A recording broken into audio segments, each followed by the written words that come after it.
Vamos lá, Ju, continua com a gente? Que legal. Queria convidar também a Juliana, da Marisa, para participar do painel com a gente. E o Alexandre Greif está subindo, né? Tá na filinha ali embaixo, a gente vai resgatar ele, a gente vai começando para não atrasar. E ele, assim que chegar, entra, tá bom? Pode falar para ele vir aqui, ó, direto, sem problema nenhum. A gente não compartilha microfones, então, nesse primeiro momento. A ideia do papo aqui estamos numa era aí de transformação digital, como muita gente ainda fala. A minha empresa está no período de transformação digital. Tá bom, pode falar para ele chegar, assim que ele entrar. Ou a gente já passou da era de transformação digital e está entrando numa era de data transformation, de transformação de dados. Como é que a gente está atuando dentro das empresas com relação a isso? Como comentei, o Alexandre está chegando, ele é da Sky, então ele chegando, ele participa aqui com a gente e a gente começa aqui para a gente manter a agendinha de horários. Para começar com a Juliana, que chegou agora. Muito obrigado aí pelo tempo, seja bem-vinda. Obrigada, bom dia, todo mundo me ouve? Todo mundo ouvindo. Como um pensamento só de Digital Data Transformation, que momento você entende que os mercados estão, pode ser da própria Marisa, da empresa que você atua, mas principalmente uma visão de mercado, como que as marcas e as empresas hoje estão? Ainda numa era de transformação digital, ou já passando por uma transformação de dados, ou nem tem uma sequência de uma para outra, não é bem essa comparação?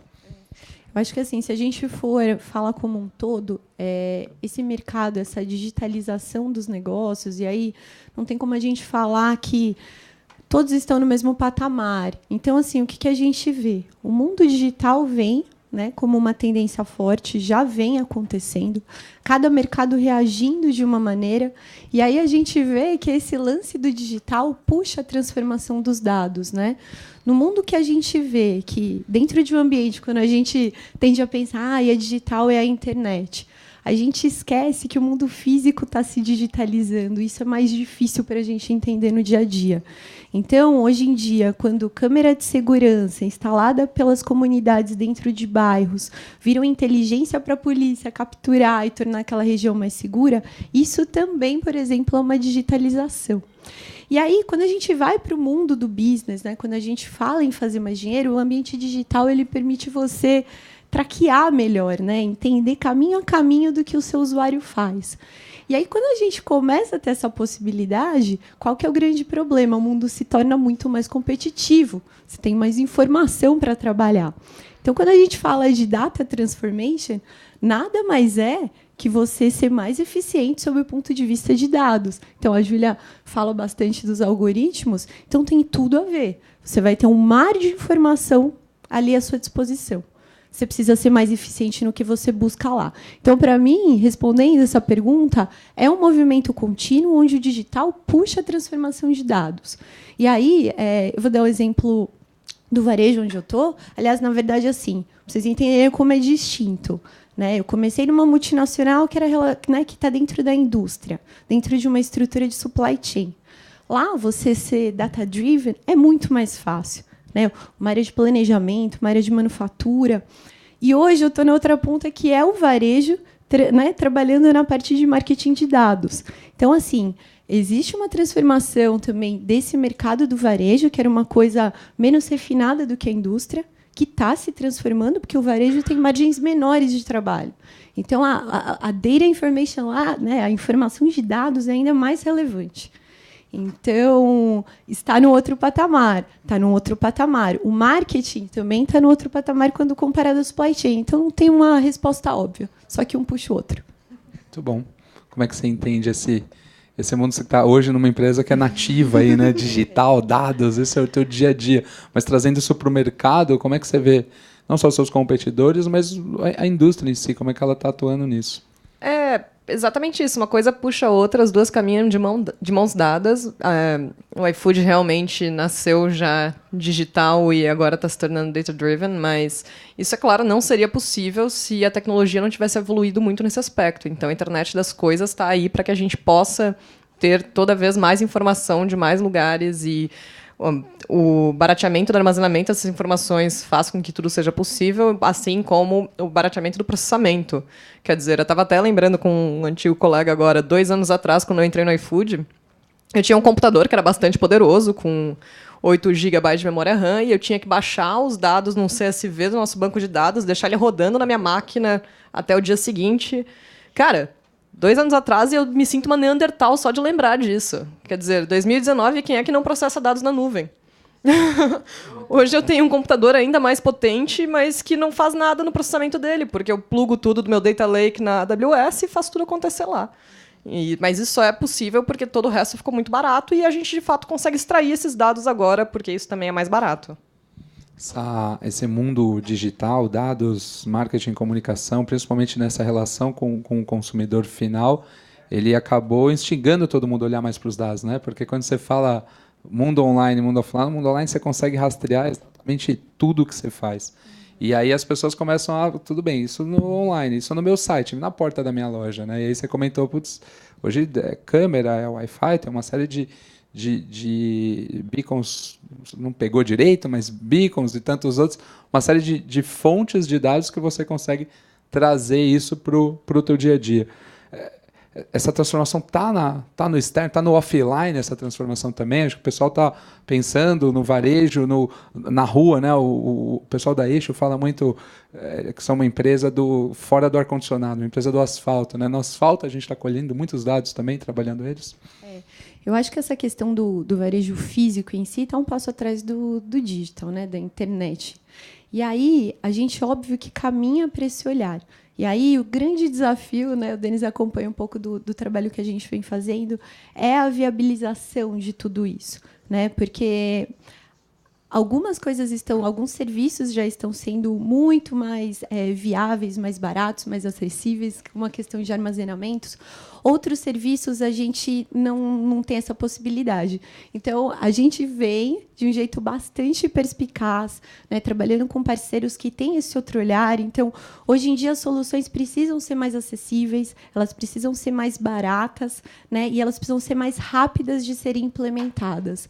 Tudo isso para você realmente combater aquela questão de uma empresa que culturalmente não é data-driven, a acreditar nesse olhar.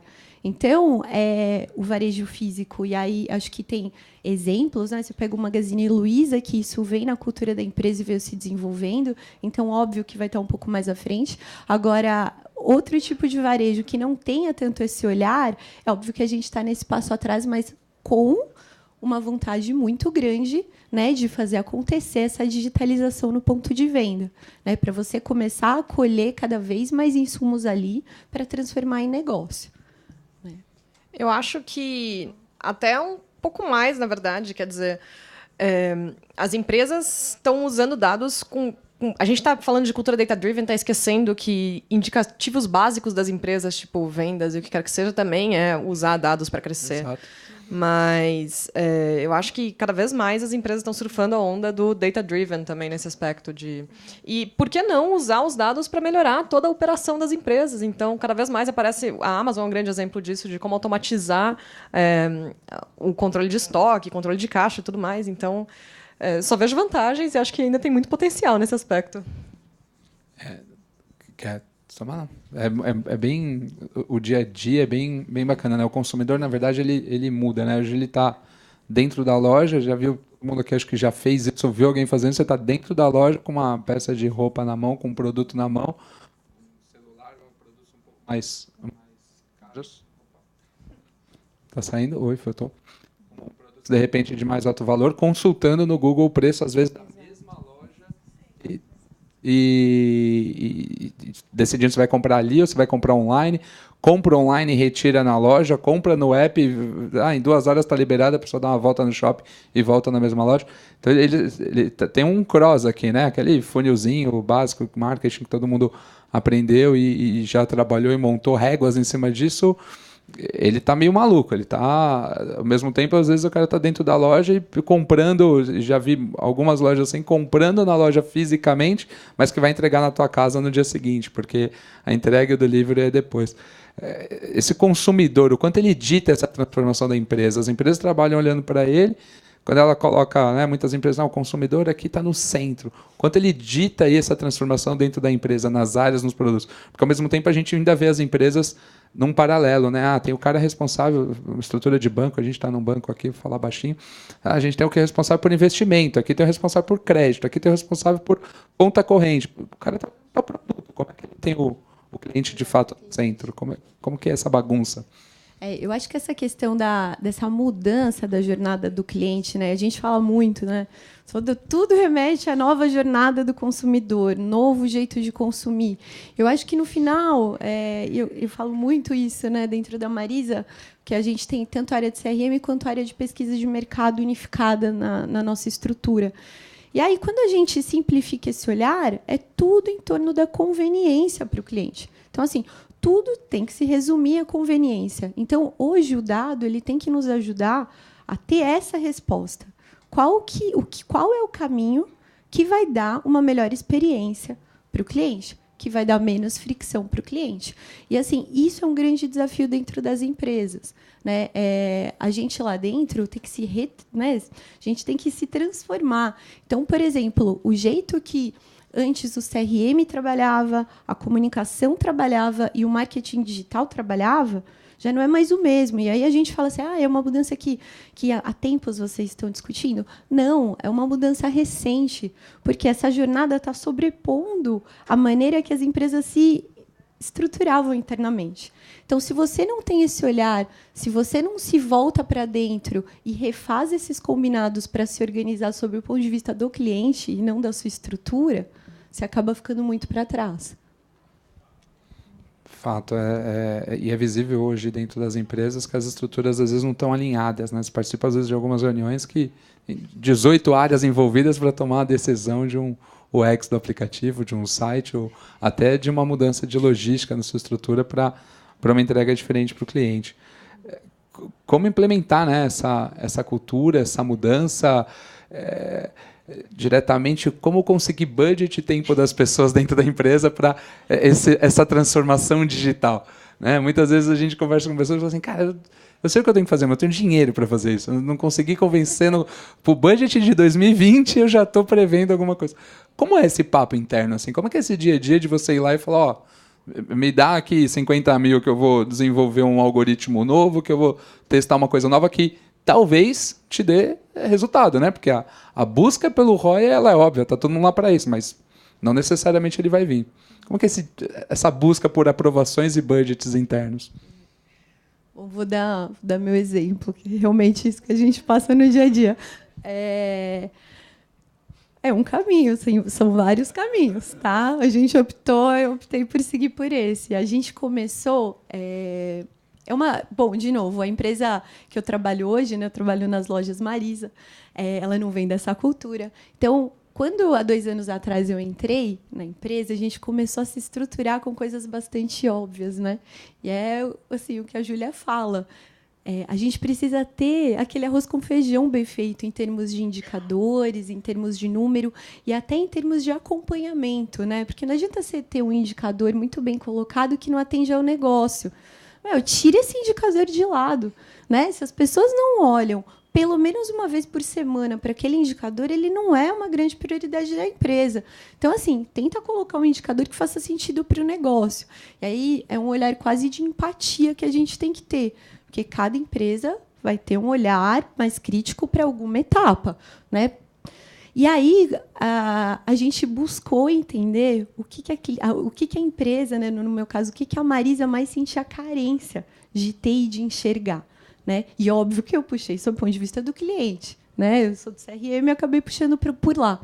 A partir do momento que você fomenta e até consegue passar para os outros o que é possível ser extraído dos dados e virar informação para o negócio, a coisa começa a virar. Então, assim, eu não pedi nenhum dinheiro extra, foi assim que eu comecei. Nenhum dinheiro extra, a gente se estruturou e começou a trazer indicadores mais óbvios. A partir daí, a gente começou a desenhar campanhas melhores e começar a gerar um funding. A partir daí, as pessoas começam a entender qual é aquela receita que você gerou para a empresa a partir de dados.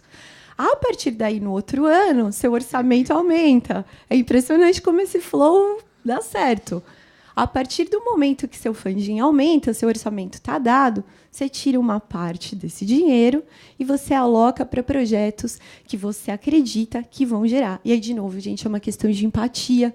Tem que ter perspicácia para entender. Tá bom, minha empresa, nesse momento, com essa estrutura, vivendo todas essas dificuldades ou vivendo tudo isso que é de bom, melhor vai trabalhar com esse tema.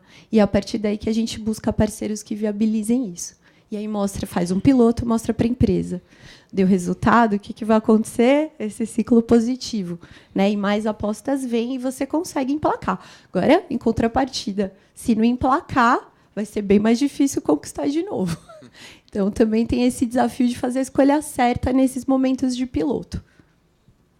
Como que isso é dentro de uma empresa já mais... Eu não vou mentir. Eu nunca precisei passar por um problema tão complexo quanto esse. Porque se qualquer um de vocês googlar aqui a Movile, que é a nossa grande investidora, a gente tem um vice-presidente de inteligência artificial, então é mais do tipo, por que vocês não estão fazendo isso ainda? Movile recebe aportes milionários todo ano, então... Júlia, era dinheiro que você precisava, tá aqui, ó. Você não precisa pedir, é só pegar o cartão de crédito e ir. Que alegria, hein? Quem não queria aí tá nessa situação? Eu tô aqui. Vamos fazer um funding depois aí no coffee. Mas isso é porque a nossa liderança faz questão disso. Então, de novo, queremos ser a maior empresa de inteligência artificial da América Latina. Né? Objetivo. E como é que a gente vai fazer isso se a gente não tiver dinheiro, liberdade para as pessoas desenvolverem isso? Isso não quer dizer que eu não preciso me justificar e provar meu valor. Mas meus desafios são muito diferentes. Então, por exemplo, quando eu implementei a infraestrutura de teste AB no iFood, CRM foi a primeira área a dizer, mas a gente sempre fez isso e sempre deu muito certo. Não precisa da sua palavra. Eu disse, mas, poxa, deixa eu te ajudar, deixa eu provar melhor o teu valor, deixa eu te ajudar a fazer campanhas que dão mais dinheiro, que vão melhorar todos os seus indicadores e tudo mais. E, claro, não foi fácil. Porque, de novo, eu tinha que implementar uma cultura data-driven numa área que estava muito acostumada a ter mais independência e funcionava de outra forma e tudo mais. E, pô, quem é que quer... Sério, quem é que realmente não mexe com isso, mas gosta de falar de significância estatística em algum lugar? Eu adoro, mas né, eu respiro isso. Então, meus desafios vêm de outros lugares. Mas aí, de novo, a gente volta para pequenos pilotos e como provar seu valor. Então... 2 anos atrás, quando eu comecei a trabalhar com teste AB, foi toda essa coisa complexa. Agora é assim, eu li recentemente a declaração de uma moça de produto que entrou no iFood e fez um post no Medium de tecnologia, em que ela disse, eu acho incrível que tudo no iFood, todas as features passam por teste AB. Toda decisão é data-driven. Quase caiu uma lágrima no canto do meu rosto. Um sucesso absoluto. Foi o momento em que eu venci na minha carreira. Isso é cultura de empresa, né? Cultura do negócio, é aqui o pessoal de cima fomenta, é o que contrata as pessoas que estão embaixo e elas acreditam nisso, né? É porque se você não der isso para os profissionais que estão trabalhando com isso, você vai ter muita gente frustrada, que é o problema do data scientist numa empresa que não está preparada para recebê-lo. Quer dizer, meu processo não é ágil, desculpa. Eu não entrego resultados tão rápido quanto as pessoas gostariam, porque as coisas demoram. E eu preciso que os gestores entendam isso, e se eles não entendem, eu preciso explicar isso para eles e justificar para eles que aquilo faz sentido. Quer dizer, eu não sou a Google, eu não tenho o volume de dados que eles têm e coisas do tipo. Mas, realmente, a cultura da empresa é a chave. Você falou do processo demora, o Ju também comentou, aí você consegue, aí você tem um resultado, aí você tem um ROI daquele resultado que te gera um positivo, aí você reinveste isso, mas... Demora quanto? Quanto tempo a gente está falando nas experiências de vocês? Quanto tempo para uma feature nova que é desenvolvida, é colocada no ar, é testada e, enfim, aí ela aprovada ou não aprovada, tanto faz, mas você tem uma conclusão de fato daquele resultado ou que você tem uma conclusão de fato de um piloto? Qual é o tempo que hoje vocês duas estão levando no dia a dia de vocês para isso? Acho que depende muito, né? Depende muito do tempo, do esforço e do nível de complexidade do que você está testando. Né? Ações mais óbvias, mais prontas para irem para o mercado. Então, no que só tem já, vamos testar se essa oferta, esse tipo de produto ou essa marca cola com o perfil do meu cliente. Então, esse tipo de ação é mais rápida. Você consegue colocar no ar em uma semana. Né? Tem coisa que de um dia para o outro. Né? Você está dentro do ambiente do e-commerce, então acho que quem trabalha aqui com e-commerce sabe que você vira ali tua home, né, de uma hora para outra. Agora, quando você trabalha com questões mais estruturais e aí que envolvem mais esse ambiente físico, né, que envolvem mudanças, no meu caso, no ponto de venda, aí sim a gente tem que ter um pouco mais de paciência, né? Podem ser projetos que vão tomar 1, 2 meses para se estruturarem, depois um tempo de aprendizado, né? Então, por exemplo, a gente comentou na palestra anterior da questão do algoritmo, né? Ter que viver para amadurecer e começar a responder melhor. Então, se essa ação que você colocou, né, que você está querendo construir, além de trabalhar uma infraestrutura, equipamentos novos, instalações, parte de engenharia, a gente também tem uma parte de analytics ali plugada que precisa ainda ser amadurecida, porque esse algoritmo tem que viver, aí você tem um tempo de resposta mais demorado. Então, assim, para mim não é uma resposta única, acho que depende. Varia muito também, de fato. Eu posso dar um exemplo real, que é, bom, eu trabalho com ordenação das coisas no aplicativo, a gente está montando um squad inteiro para isso, e uma vez que a gente já tinha um processo, já tinha uma ideia inicial, uma coisa que eu sempre falo é que modelar e ter resultados é também um processo completamente iterativo. Então, a gente está iniciando agora o 4º ou 5º teste com uma nova fórmula de iteração, de ordenação das coisas na tela inicial do aplicativo, e cada teste está demorando mais ou menos 1 mês. Só que enquanto esse teste está rolando, porque o processo entre a gente conseguir codar ele no back-end do aplicativo, testar ele por 2 semanas, que é o nosso ciclo de teste AB, compilar os resultados e começar o próximo. Mas enquanto uma coisa está rodando, eu já estou me preparando para o próximo com o aprendizado daquele. Então é orgânico. Mas até eu chegar no produto final vai saber quanto tempo vai demorar. Como curiosidade, eu li uma vez que o Netflix hoje tem exatamente 33 milhões e cacetada de versões que estão rodando agora. A versão que roda na minha casa talvez não seja a mesma que roda na tua por conta de tantos e tantos testes que eles fazem. É nessa linha? O iFood também tem esse... Não nesse volume, não de repente, nessa magnitude. mas quase que para cada um tem a sua experiência que os dados estão personalizando, mas para cada um, às vezes, tem uma feature diferente que está testando? Sim. A gente está há alguns meses já rodando com 100% da nossa base de usuários ativos participando de algum teste AB. Então, é muito provável que todos vocês aqui tenham experiências diferentes no momento que vocês abrirem o aplicativo, única e exclusivamente porque a gente está testando coisas. Muito bacana esse dia a dia. Dentro de uma loja física, quando a gente fala desse mundo, aí já é mais difícil esse teste, porque você tem um mundo. Você pode ter uma loja num shopping, num outro shopping diferente, mas você já tem públicos diferentes também interagindo. Né? Não, e o mais interessante de tudo é assim, quando você só está testando algo que está na mão de uma máquina fazer, você tem que se preocupar em quê? A instalação está correta, né? O algoritmo está bem aplicado, as leituras estão ok. Agora, quando você fala do nosso mundo físico, real, conectado ao digital, e a gente precisa de intervenção de pessoas, então, no nosso caso, a gente tem mais de 370 lojas. Tem ações que vão demandar intervenção da nossa equipe de vendas. Então, fora o ambiente digital muito bem calibrado, você depende da execução de pessoas. E aí, tudo isso, né, nesse conjunto, tem que te entregar um resultado. Né? Então, quando você fala, parte das lojas vai operar de um jeito e vai descer esse script, vai abordar assim o cliente, parte das lojas não. E aí a gente vai lá acreditar que tudo isso está sendo muito bem feito, visitando uma loja ou outra, né, para depois entender o número. E aí, de repente, o número chega e aquilo não se explica. E você fala, caceta, o que aconteceu? E aí, de repente, você se depara numa situação onde vendas não, né, de repente, não fez a execução do script que você pensava, né, o chefe do caixa não estava sabendo da ação que você desenhou.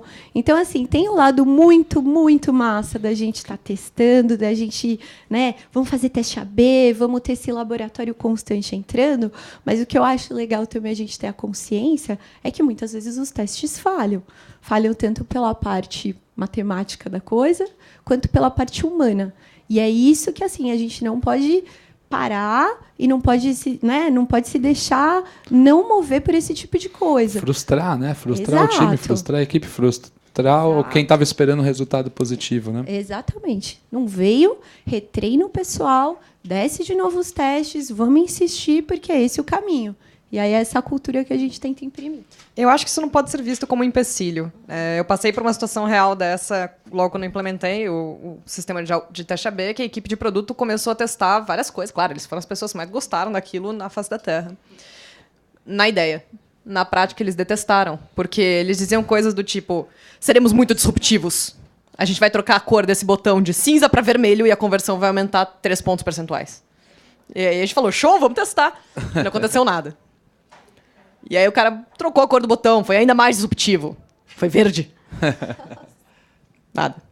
8 testes depois, nada. E aí eles começaram a ficar desanimados.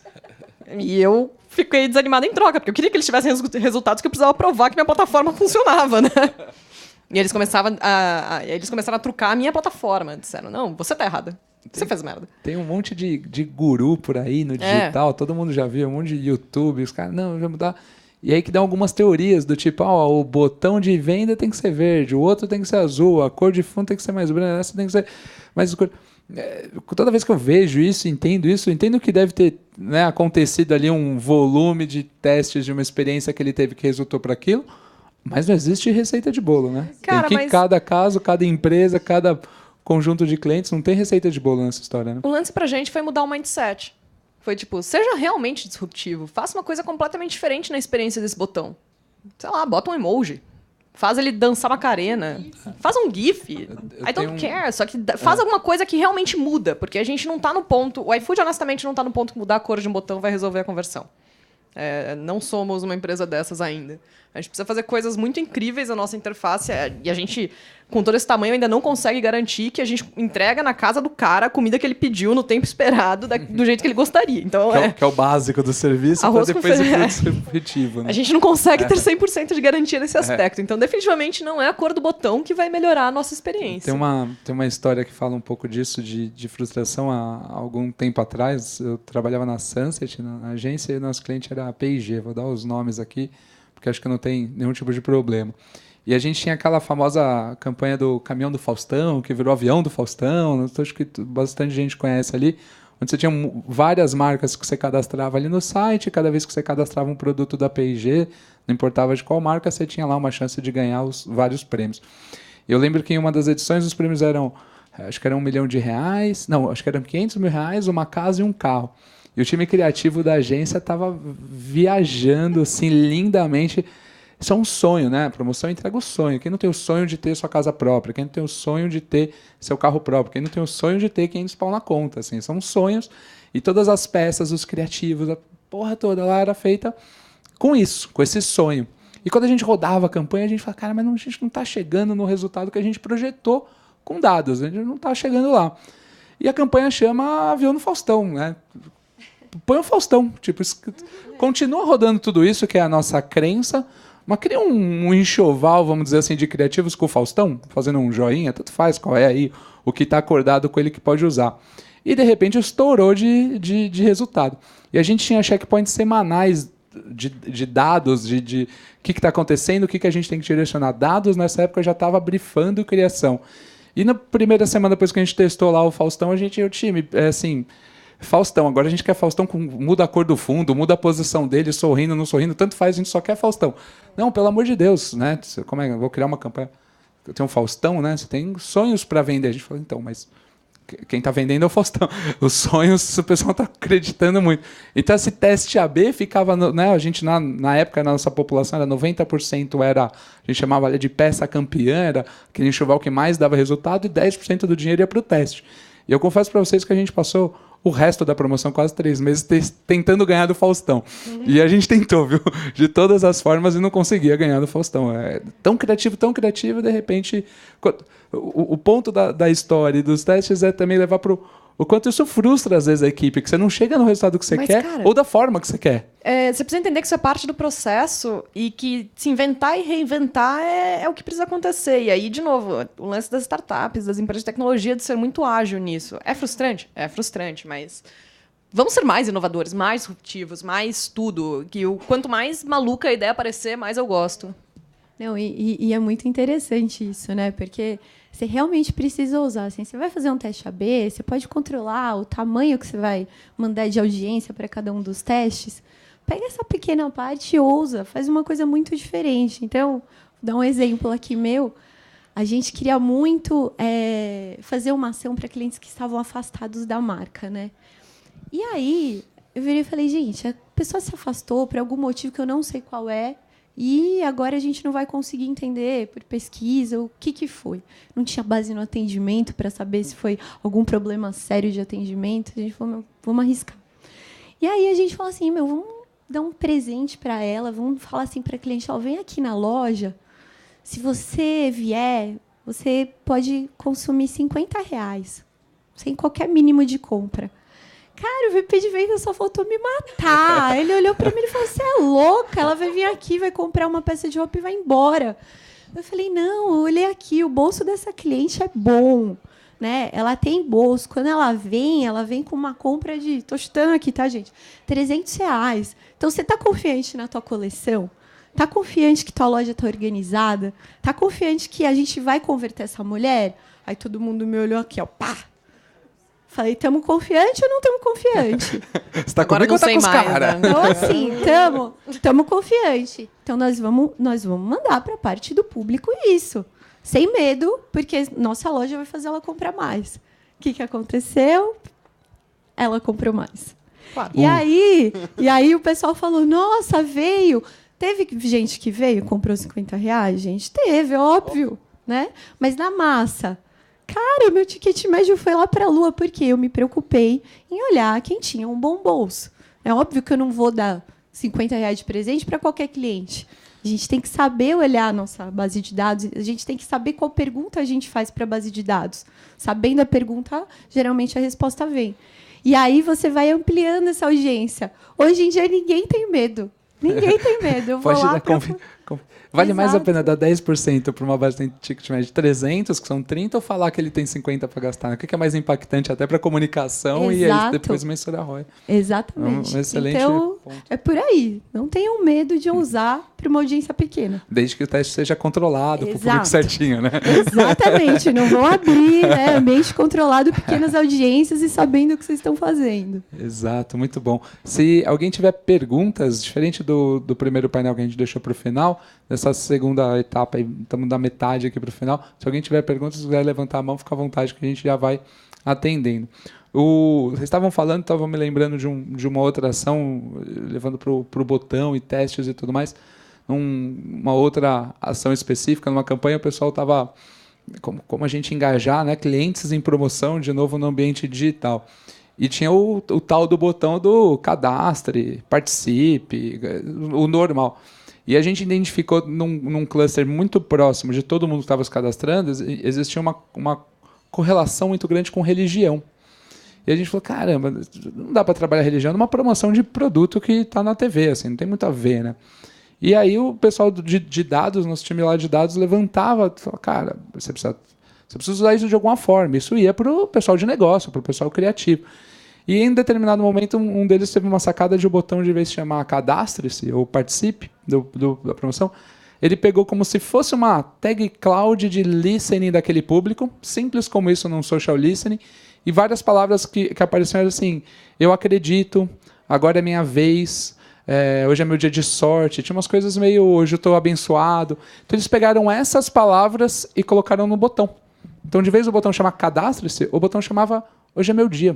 De vez chama cadastro. Olha que legal como é a diversidade de mentes. Loucura. Porque eu, como uma ateísta militante convicta, nunca ia pensar que isso era por causa de um lance de fé e tudo mais. Caracoles. A gente até brincou ali na época, era o cluster da fé, a gente chamava. E a gente rodou 2-3 semanas com um CPA aí para os caras de mídia, um custo de aquisição que a gente fala ali.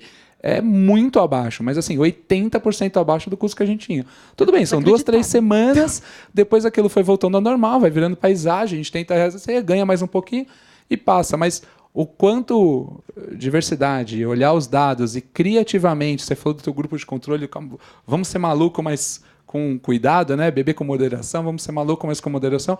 O quanto o pessoal conseguiu criativamente achar um negócio baseado em dados, e que o processo criativo daquela semana, de vez usar horas e horas e horas de desenvolver peça, qualquer coisa do tipo, foi mudar o texto. A palavra certa era difícil. Deixa eu levar o microfone até aí. Juliana. É a Ju. Enquanto ela se prepara a pergunta, vamos Ju. Tudo bem? Meu nome é Samira. Você estava falando do número de lojas da Marisa, né? Eu trabalho em veículo de comunicação e eu já tenho quase 20 anos e a gente de um tempo para cá, muita preocupação com a questão do regionalismo. Queria saber como vocês da Marisa trabalham esses dados, né? Tanto as pesquisas, os testes, porque se você for olhar dentro do Brasil, claro, vocês podem atuar fora no digital, né, nas plataformas, mas como vocês trabalham esses dados, isso veio por conta do que ele falou, do regionalismo. Então, tanto a mesma coisa como religião, mas como é que você aborda isso? Você tem uma pesquisa, é legal, mas aqui no Sudeste ela funciona, no Nordeste ela não vai funcionar, no Norte. Então eu queria saber como vocês atuam com isso, como vocês trabalham esses dados também no iFood.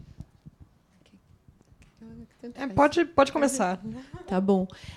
Acho que são duas vertentes, né? Tem um olhar de produto. Então, como quem trabalha no desenvolvimento de produto adequa o seu sortimento a cada região do Brasil, né? O clima é diferente, a moda é diferente no nosso caso, né? No nosso mercado.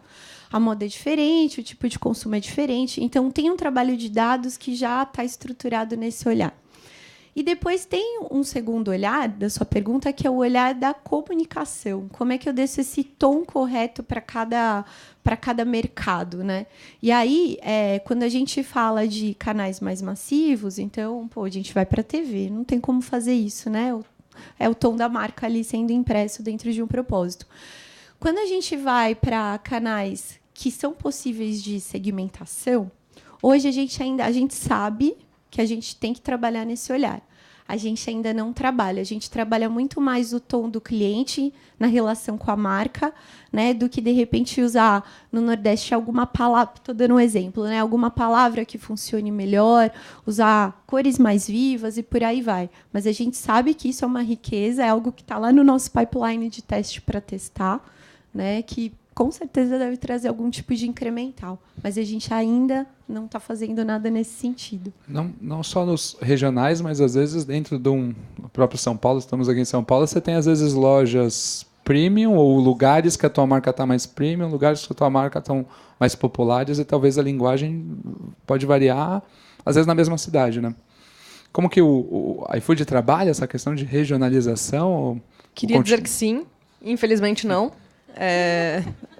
Mas tem um motivo bem simples para isso. A gente trabalha com regionalização de marketing, então os pushes são personalizados para cada região, mas o iFood não tem infraestrutura, nem tempo, nem braço, honestamente, hoje, para ter um produto diferente para cada lugar do país e conseguir garantir que eles vão funcionar corretamente.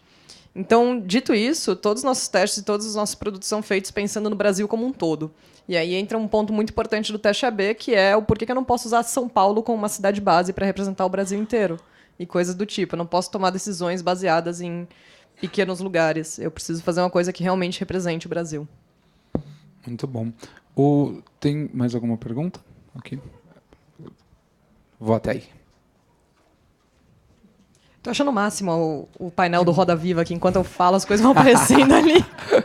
Eu viro e mexo, me distrai com aquilo. Eu acho demais isso também. Eu falei para começar. Não, tá lindo. Adorei.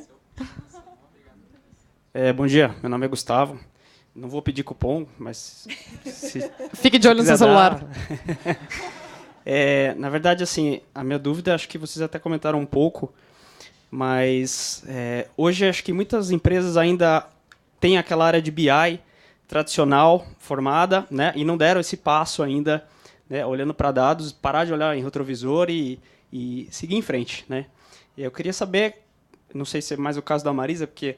Talvez o iFood já nasceu já com essa ideia, né? Não, também. Qual foi o primeiro passo que vocês deram aí, né? Sei que tem muito estudo. Como foi estruturado as equipes, né? Se vocês puderem comentar um pouquinho referente a isso. Bom, eu estou há 2 anos na Marisa, mas consigo contar essa história recente, sob o ponto de vista da área de BI, né? Antes, a nossa inteligência morava em cada uma das áreas, né? Em cada uma das diretorias do negócio. Depois a gente passou por uma transformação, né? Uma consultoria trouxe um novo olhar, onde essa área de inteligência, né? Aí foi denominado inteligência, deveria ser centralizada, né? E aí essa grande área de inteligência serviria a cada um dos departamentos, a cada uma das diretorias, né, tendo um business partner fazendo essa interface. a gente está num momento onde a gente está rediscutindo essa estrutura. Então, acho que não existe verdade, né? É o melhor ou o pior caminho. De novo, tem que ter uma questão de empatia.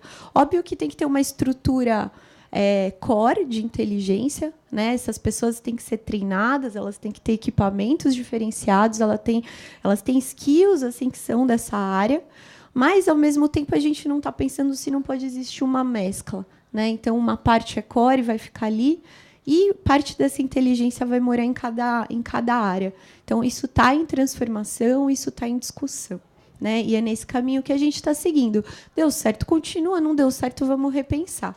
Tá assim que as coisas estão andando lá dentro. O iFood também. A gente fez um caminho curioso em que a gente matou o BI e ressuscitou o BI. Então, quando eu entrei, a equipe de data, na verdade, chamava BI na época, e eu era uma das primeiras cientistas de dados contratadas pelo iFood. Eu e mais 2 colegas começamos essa área. Porque a empresa já tinha essa visão mais data-driven e sabia que precisava tirar produtos dos dados para conseguir crescer. Então, a gente tinha o BI com o pessoal de Data Science dentro do BI. Não muito tempo depois, a gente falou, cara, estamos crescendo, a gente precisa estruturar isso melhor. Matamos o BI, virou a área de Data Analytics, e dentro de Data Analytics tinha 3 subequipes. Data Platform, que era o pessoal que cuidava de engenharia de dados. Data Analysis, que era o pessoal mais parecido com o BI tradicional, mas ainda não isso. E o pessoal de Data Science. Recentemente, a gente ressuscitou o BI tradicional, e separamos um pouco mais as coisas. Então, a gente tem uma grande área de Data Engineering, que tem os Data Architects e Data Platform, que basicamente cuidam de engenharia de dados ainda. Embaixo dessa área tem Machine Learning Engineering, que é a minha área, onde a gente faz a engenharia dos modelos de Machine Learning. Do lado de lá, a gente tem a equipe de análise, que está separada entre Data Science, Data Analysts e Business Intelligence. E isso é porque a maior parte dos Data Analysts e Business Intelligence ficam dentro de outras áreas. Então, outras áreas, muitas vezes, têm a necessidade do BI tradicional, então a gente teve que ressuscitar esse cara. A minha história no meio disso, na verdade, é transicionar entre Machine Learning e Data Science. E meu perfil é muito misto dos dois, então eu fico caminhando entre as duas o tempo todo. Então, só para pontuar, tem uma parte estrutural também. Não tem só a parte analítica, mas, né, quando você fala de arquitetura e tudo mais, tem gente também pensando como estrutura o banco de dados, como armazena essas informações, como deixa elas acessíveis, né? Isso é chave. E o papel de cada um desses caras dentro da empresa dentro dessas áreas, na verdade, né? Porque caras são muitos. Assim, imensurável. E mesmo a grande sacada do iFood, na verdade, que está cada vez mais em voga, é o modelo Spotify, né? Você ter equipes que são cross. Então, você tem squads, chapters, tribos. Se vocês não sabem do que eu estou falando, procurem um vídeo do Spotify sobre como organizar equipes. É maravilhoso, explica tudo. E é assim que a gente funciona. Tá na moda aí. Tô vendo muita empresa mudando, entendendo e se transformando como uma organização para essa estrutura. É bem bacana de tribos aí. Um outro ponto, só para complementar a resposta que eu comentei um pouquinho no painel anterior, o que eu vejo visitando muitas empresas é iniciando essa área num paralelo. Tem a área de BI tradicional, muitas empresas já têm essa área de BI e ela tem uma função importante, ela entrega uma porrada de informação, nem todas o pessoal lê, mas enfim, ela entrega uma porrada de informação, tem uma função ali, mas geralmente começar uma área paralela a essa, tanto na parte estrutural e técnica desses dados, para deixar eles de uma forma pronta para que um cientista de dados possa vir trabalhar. Não necessariamente o cientista de dados é aquele cara que vai coletar o dado, tem todo um processo de taxonomia. No primeiro painel o pessoal falou também, data é um novo óleo, mas óleo é sujo, né? O óleo mata o oceano. Então, quem que organiza essa história toda para o óleo poder ser trabalhado e virar dinheiro? Então é importante esses dois mundos estarem separados. E conectados ao mesmo tempo. Exatamente. Pessoas, skills separadas, mas certamente conectados. Não, e com certeza, assim, quando a gente tem esse olhar que ninguém vê, né? Ninguém consegue olhar e falar, nossa, tirando quem trabalha com isso, que banco organizado, que informações claras, puta trabalho que vocês estão fazendo. Então, é um trabalho de back-office que ninguém dá valor, só que a equipe que trabalha com isso consegue ficar muito mais eficiente. Então, assim, eu vou dar um exemplo, era o que acontecia com a gente, assim.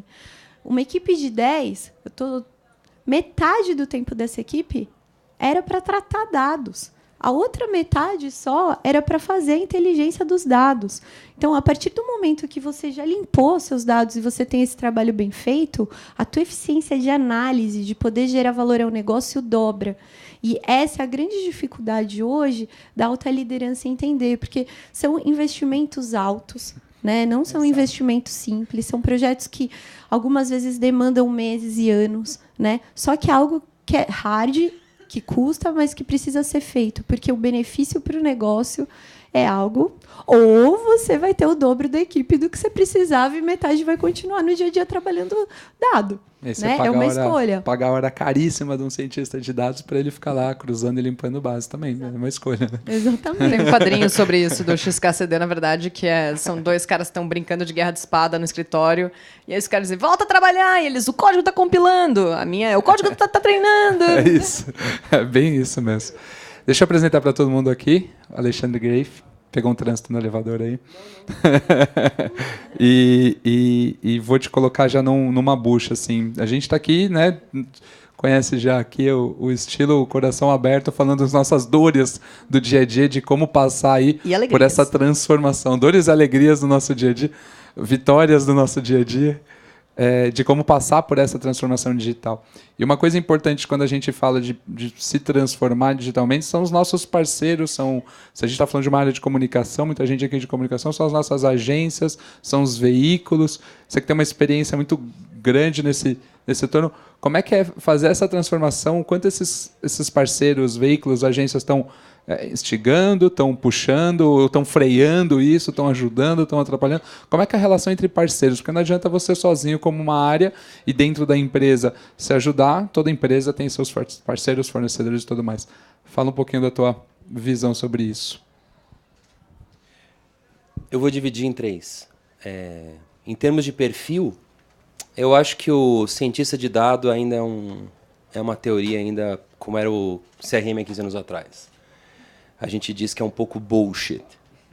Então, a gente tem hoje um profissional no mercado que ele ainda está no ciclo de maturidade de BI. Foi muito difícil a gente encontrar na Sky uma equipe que tinha um equilíbrio entre estatísticos e visão de negócio, porque fazer mashup de dados, qualquer estatístico faz, agora entender do negócio dentro da empresa é outra história. Então, do ponto de vista de profissionais, hoje eu posso dizer que a Sky ela conseguiu ter uma equipe muito madura de BI. E eu não estou em absoluto preocupado em ter cientistas de dados agora, porque eu acho que tem que ter uma outra maturidade da empresa e dos meus parceiros, né? O segundo assunto aqui é em relação às agências. Eu acho que só agora as agências se deram conta do que eles perderam há uns 5 anos atrás, assim. E existe uma corrida desenfreada para você captar profissionais para dentro das agências para fazer coisas em termos de mídia muito fundamental. Então a gente tem um agente no mercado que hoje ele está extremamente atrasado do ponto de vista tático de resultado. Todas as agências sabem muito bem o discursinho. Eu posso vir aqui e ficar recitando coisas muito bonitas para vocês. E hoje a grande maioria das agências recita coisas lindas e maravilhosas e o resultado é uma bosta. Terceiro, tecnologia. A gente tem muita. E durante muito tempo, os interlocutores comerciais não souberam vender essas tecnologias. Então, vou pegar um caso. Nós falamos de DMP há 3 anos atrás. E quando você comprar uma DMP, você tem que ter outros plugins por trás. Tipo uma DSP para mídia. Você tem que ter um outro SaaS para fazer CRM, aquela coisa toda. E o mercado, em algum momento, foi vislumbrado com essa história e eu só tive a sorte de ter, aí eu vou talvez responder de forma direta, eu tive a sorte de ter parceiros, agências que entenderam a falta de experiência em relação ao que a gente chama de dados e chefes que me seguraram dizendo, não compre esse negócio agora porque isso aí vai dar bosta. E ia dar mesmo. O que a gente conseguiu de ganhos em termos de mídia utilizando o que a gente chama de cortador de grama, que é fazer o cara ir dentro de uma plataforma tipo open source como o AdWords e fazer otimizar coisas fundamentais, foi muito, muito maior do que eu tive, por exemplo, num lapso da minha vida, quando eu tinha um otimizador de leads e bidding, né? Então, eu acho que hoje eu posso falar que, do ponto de vista Sky, a gente tem essa maturidade, essa consciência que estamos num processo de construção, e não adianta você querer adquirir e fazer coisas se você não entender claramente e não ter as pessoas corretas para trazer o que a gente chama de uma análise mínima. Não estou nem falando de análise preditiva, tá? Que aí cai bem na parte de data science, por isso que eu acho que isso ainda é bullshitagem, mas é importante porque com esse movimento a gente move on, né? E eu vejo muito uma outra parte, que não é o caso das minhas amigas, espero, que uma outra parte que também está nesse mesmo nível de maturidade, talvez possa dar coisa que eu não posso dar agora, um salto maior, que é um salto entre o BI e o cientista de dados. É isso. Muito bom, é uma visão completamente diferente quando a gente fala de um segmento de comunicação, um segmento específico do que um produto, né? A gente falando às vezes, né, empresas, iFood, Uber e tantas mais, tem isso como core. Quando a gente vai para o Brasil, eu vi uma pesquisa recentemente que marketing, vendas, vamos colocar essa área de marketing e vendas juntas, é a área que hoje mais investe em, entre aspas, dados, seja tecnologia, pessoas e tudo mais, porque ela está buscando melhorar a tua receita. E aí vem um iFood e Marisa. Eu sou do iFood. iFood e Marisa. É muito fácil nascer digital. É uma cultura difícil é explicar para os meus amigos da AT&T que não nasceram digital, que eu tenho uma base de clientes de 6, 7 milhões que tem uma barreira cultural que quer ligar para o telemarketing. É muito simples falar de tecnologia. Numa empresa digital native. Agora, vai trabalhar numa empresa como eu já trabalhei, automotiva, ou trabalhar numa empresa de serviços como a Sky ou como outra. Vocês não têm noção, a gente tem uma estrutura gigante que comporta 6 milhões de assinantes. Agora sim, quando você nasce digital native, é muito mais fácil. E aí eu fico puto com as minhas lideranças que falam, não, porque eu vi a palestra do iFood, do Uber, oh, show! Os caras nasceram com o DNA digital, isso não quer dizer que eu não tenha. Inclusive, assim, de uma forma muito consciente, estou falando, você não vai fazer isso agora, porque tem uma transformação cultural. Uma maturidade para buscar. Muito. Então... Você tem essa visão de eu comunicação, de vocês a gente está falando nessas empresas digitais. Não, é sempre um tema, né? Ai, a gente precisa acelerar o digital, a gente precisa olhar para não ficar para trás. E aí acho que a grande pergunta para a empresa é o quanto você quer ser acelerado digitalmente, porque isso é uma questão de estratégia, né? Então, assim, o quanto você quer estar à frente, o quanto você quer puxar. Cara, lá dentro da Marisa a gente tem consciência que a gente nunca vai ser o iFood. A gente nunca vai ser o Uber, né? A nossa natureza, né, não é essa, né? O nosso business é outro. Realmente a gente está para vender moda, né? Então, a primeira coisa assim que cada empresa tem que ter antes de né, sair puxando toda a estrutura é essa clareza. Porque o nível que você quer ser acelerado, né, digitalmente, em tecnologia, é o nível que você tem que pôr de dinheiro e esforço para isso. E quando essas coisas não andam juntos, desculpa, não vai acontecer e só vai frustrar todo mundo. Então, assim, precisa sair desse nível do quero, do wish, para a realidade. Né? E a realidade é traduzida por isso. Então, a gente sempre também tem que fazer esse papel de puxada.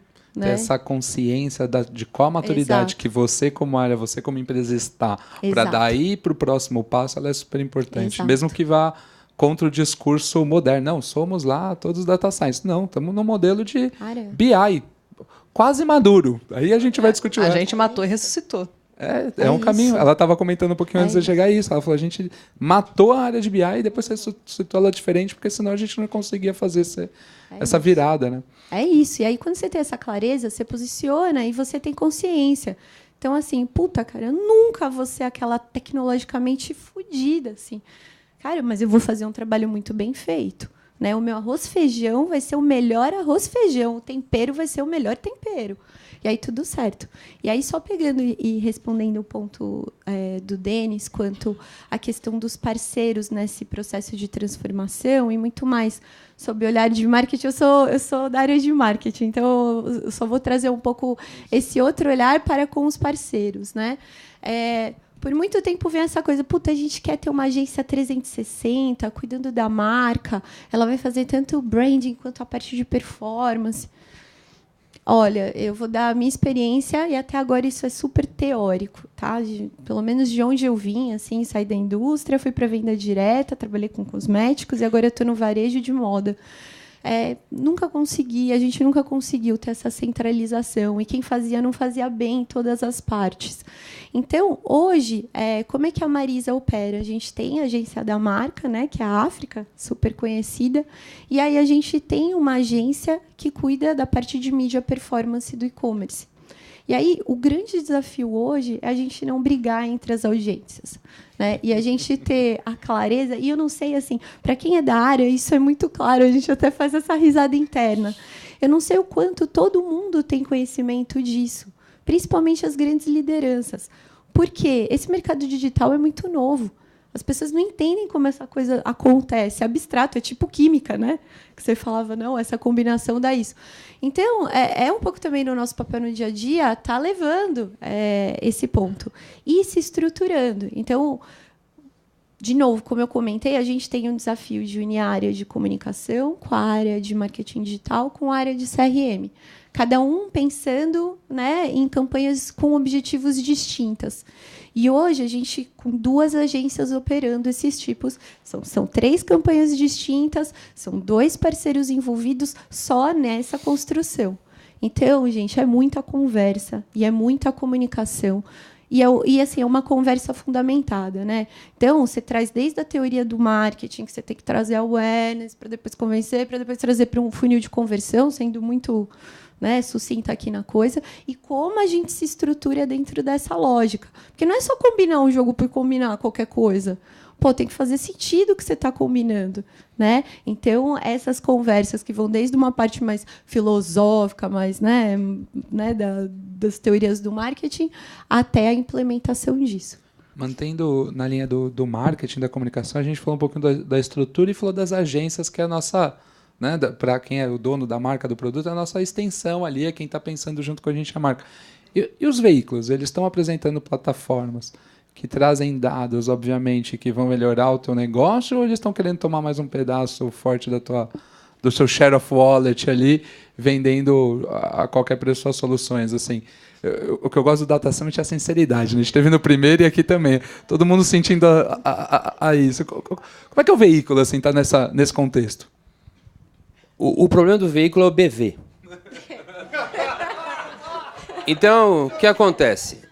O nosso mercado ele foi configurado e teve um setup de 2 grandes veículos. Não vou dizer os nomes aqui, né? Vocês conhecem. E a gente tem uma mudança abrupta de framework e de modelo de negócio. É muito difícil. Ninguém conseguiu achar ainda a equação matemática. Por exemplo, para pagar o diretor de criação que ganha, sei lá, 50 mil. Não tem uma equação matemática se não tiver o BV do mainstream. Então, a gente vive um momento de transformação no mercado, um tipping point mesmo, onde você tem um esforço brutal, e aí eu vou dar mão à palmatória para os veículos dos quais eu conheço. Tanto do ponto de vista de off e on. Existe realmente um esforço brutal. Vamos pegar o caso da Globo, que é um veículo que tem uma notoriedade e uma avalanche de transformação digital acontecendo nesse exato momento. Existe um esforço muito grande de oferecer para o mercado um modelo de negócio que sustente os agentes e que sustente claramente o ecossistema do jeito que foi formatado. A grande desculpa do SEMP e de todas as outras entidades sempre foi a qualidade. O problema, meu cara, é que hoje um influenciador... O que é qualidade? Ok? Porque se você for comparar a Juju e o Big Brother, eu tenho dúvidas em relação a dizer o que é qualidade para vocês. Então é o seguinte, é audiência, certo? Estamos falando de audiência. Então, existe hoje, respondendo a tua pergunta, um esforço e uma conversa muito mais aberta entre veículos, agência e anunciante. Lembrem-se, a agência e o anunciante, a agência e o veículo sempre foram uma entidade um pouco mais fechada. A gente tinha 2 agentes que eles tinham regras muito claras de transação comercial. Quando você tem, por exemplo, um sistema de bidding, tipo o Search hoje, que consome grande parte do investimento de vocês, isso pode ser comprado pelo cara aqui de baixo, sem intermediação da agência, já começa por aí a mudança. Então existe hoje uma aproximação muito legal, eu percebo, posso citar vários veículos, eu peguei um porque é notório a todos aqui, mas existe uma aproximação muito, muito interessante, inclusive de perguntar ao anunciante o que você acha dessa tecnologia ou daquela e disso. Então é um momento muito legal para todos nós, muito legal. Um parabéns aí a quem tiver aqui de veículo, porque realmente existe aqui um movimento interessante de tentar mudar. Obviamente, nós vamos ter que quebrar algumas regras, né? Então a gente vai levando até onde dá.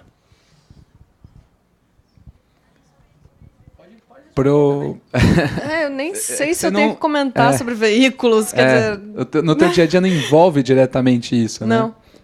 Eu só sei que todo mundo que participou do carnaval aqui no Brasil deve ter visto o iFood em algum canto. Então.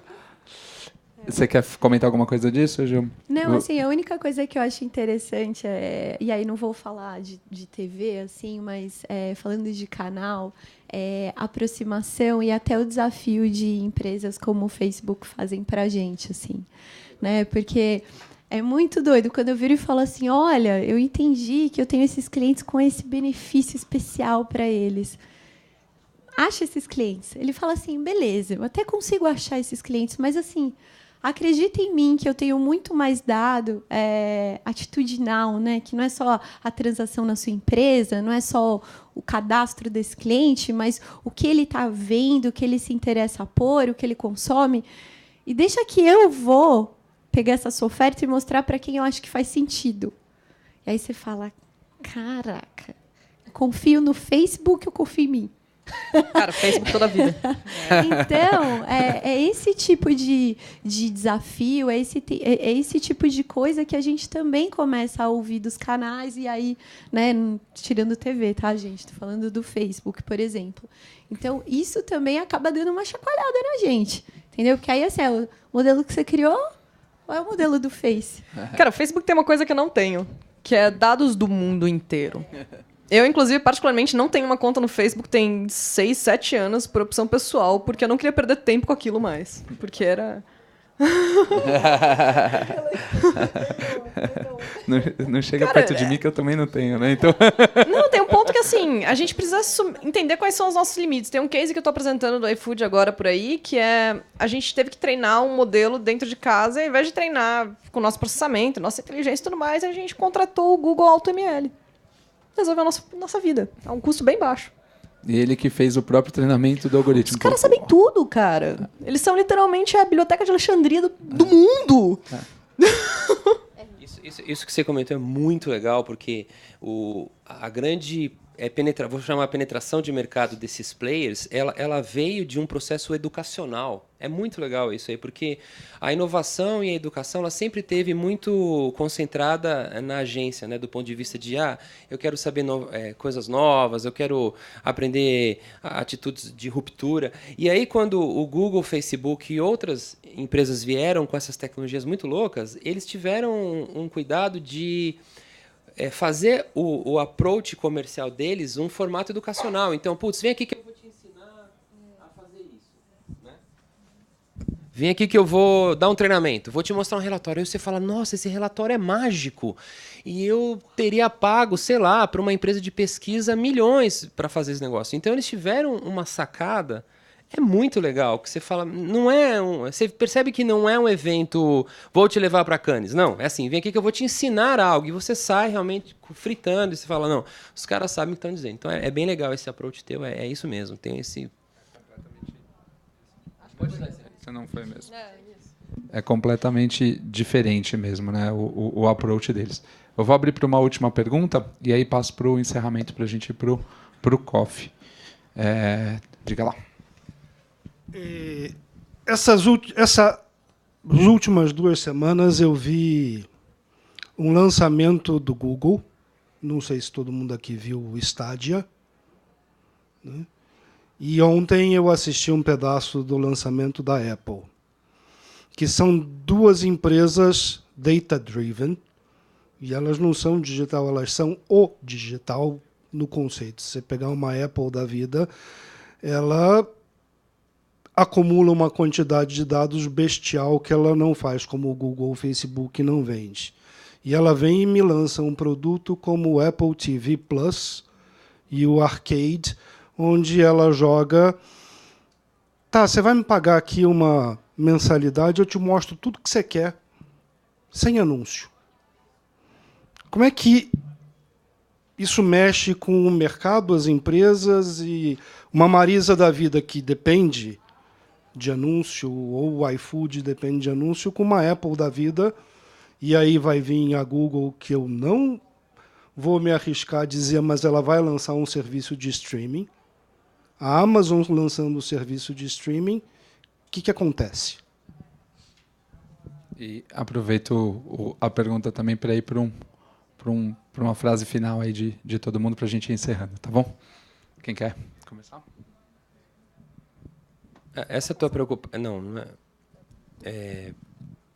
Essa informação, ela, para a indústria de entretenimento, eu vou falar especificamente da minha indústria, ela já ocasionou muita dor de cabeça, mas há décadas atrás. Quando veio o Netflix, e a gente olhou o Netflix e falou, eu trabalho na Kodak, né? Então, aí... Não, a Kodak fez um erro de escolha na transformação digital. Então, aí, na hora que a gente... Isso eu estou falando de décadas atrás. Então, na hora que quando você olha para a Netflix e você olha para todo o sistema de telecomunicação, de entretenimento que existe, eu não estou falando só de televisão a cabo, mas de todo o resto, isso já aconteceu para nós. O que eu posso te adiantar?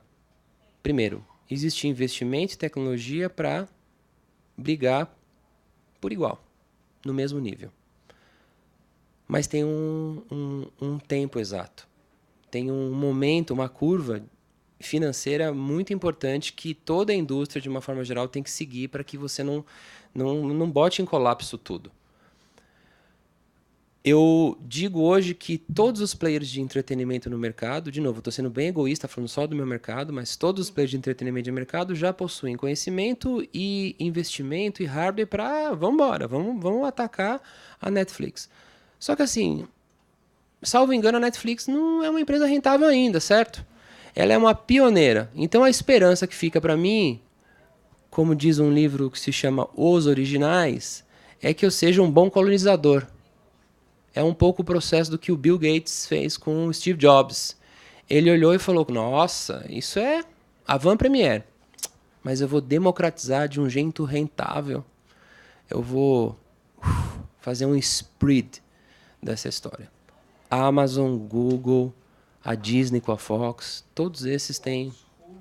Exato. Agora sim, entenda, até algum tempo atrás, quem detinha a tecnologia possuía uma vantagem tremenda. Hoje, todos vocês aqui, de uma forma affordable, pode ter essa tecnologia. Então, a gente vai voltar para um patamar, que é um patamar cíclico, onde conteúdo, estratégia, gestão de negócio vai começar a ser protagonista de novo. Porque a gente vai chegar no momento onde tem um teto ali. E aí, eu sei lá, eu vou ficar mais um tempo ainda para ver o que vai dar esse negócio, né? As batalhas mudam, na verdade. Então, propaganda não é só ads no YouTube. Propaganda é também ser a maior empresa da América Latina de inteligência artificial. É ter impressão na rua. É vencer uma batalha de quem tem a bag mais brilhante. Propaganda é tudo, cara. A gente não está restrito a esse tipo de coisa. E te digo mais, cada momento a gente está atingindo um público diferente de uma forma diferente. Meu sonho era que meu avô, que não cozinha e liga na pizzaria para pedir comida quase todo dia, entendesse como é que funciona o iFood. O iFood apareceu no Faustão, ele entendeu imediatamente, me ligou e falou, como é que eu faço para acessar isso aí? Por que você nunca me disse que era isso que você fazia? Cara, a gente fala... É sério, a propaganda fala com públicos diferentes. Então, quer dizer, pro pessoal que joga games, esses caras já consomem pizza quase todo dia. Eu não preciso convencê-lo a comprar as minhas pizzas. E, então, se reinventar. Cara, ó, uma vez eu sonhei que eu tava assistindo Netflix, entre um episódio e outro, ele disse, por que você não quer aproveitar agora pedir um iFood e vai chegar no final do teu episódio? Eu falei, cara... Tem uma parceria à vista aí. Tem uma parceria à vista. Me aguardem. cai, né?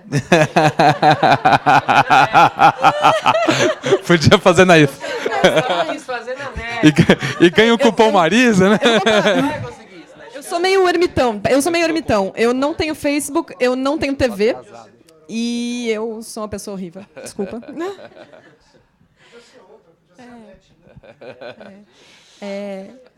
Eu acho que essa questão já foi bem discutida, mas o lançamento que me chamou mais atenção junto a esses foi o Apple Car, né?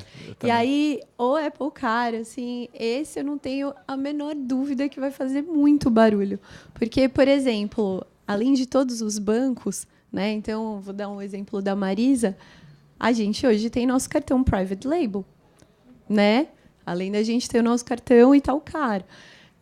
E esse tipo de formato de uma empresa que não é banco e não carrega o ranço do banco, que se propõe a ser extremamente transparente, a te mostrar o que é juros ou o que não é juros, ou seja, ela vende junto com isso algo que o banco, ou, por exemplo, né, a Marisa ou qualquer outra empresa que também tenha seu cartão, ainda não vende. Isso, sim, eu acho que vai mexer muito com o mercado. Né? E aí vem a Apple Car, acho que como várias outras empresas estão correndo, o Uber também, e estão lançando conta corrente, estão lançando cashback a 3%, que eu não sei como essa conta fecha na vida. Né? Então, assim, eu não sei o que vai pagar isso no futuro, mas assim, a gente está competindo com gente que está disposta a pagar para entrar. Né? E aí, como é que a gente vai ficar? Cara, vai ter que ser muito benefício, vai ter que ser muito amor à marca, vai ter que ser outra coisa. Eu né? gosto quando você fala da transparência, né? Eles estão vindo com jeito de transparência, quando ele colocou assim com jeito de ensinar, de dar conteúdo, não de dar só o benefício, ensinar como fazer, não dar o peixe, ensinar como pescar, né? Com certeza. Entrem lá no canal do YouTube da Apple, o vídeo deles é algo que você fala assim, caramba, ele vai mostrando assim, igual, né? Lembra, como chamava o aparelho da Apple que tocava música, que eu até já esqueci? O iPod. O iPod. Lembra do iPod, do conceito, né? Do girar? O crédito agora é isso até os juros, aí vai mudando a cor, né? Verde, amarelo, vermelho. Transparência, a taxa design, de juros. UX. Aí você fala, caramba. E aí, embutindo nisso, serviços. Né? Então, classifica a sua despesa, né? Igual o Itaú está fazendo e outras mais. Mas, enfim, isso, para o nosso mercado, também vai chacoalhar. Muito bom. Estamos num período de transformação, né? Dá o nome que for, digital, data, conteúdo, comportamento humano. Acho que é a conclusão do papo aqui, é que a gente está num período de transformação grande aí. Pessoal, queria agradecer a Lê, participação rápida e bombástica no final. Júlia, muito obrigado por ter ficado com a gente mais um pouquinho aqui do tempo. Juliana, muito obrigado pela troca, pela sinceridade. A gente tem 30 minutinhos aí, 20 minutinhos aí de coffee. E voltamos aqui nas 3 salas. Muito obrigado, pessoal.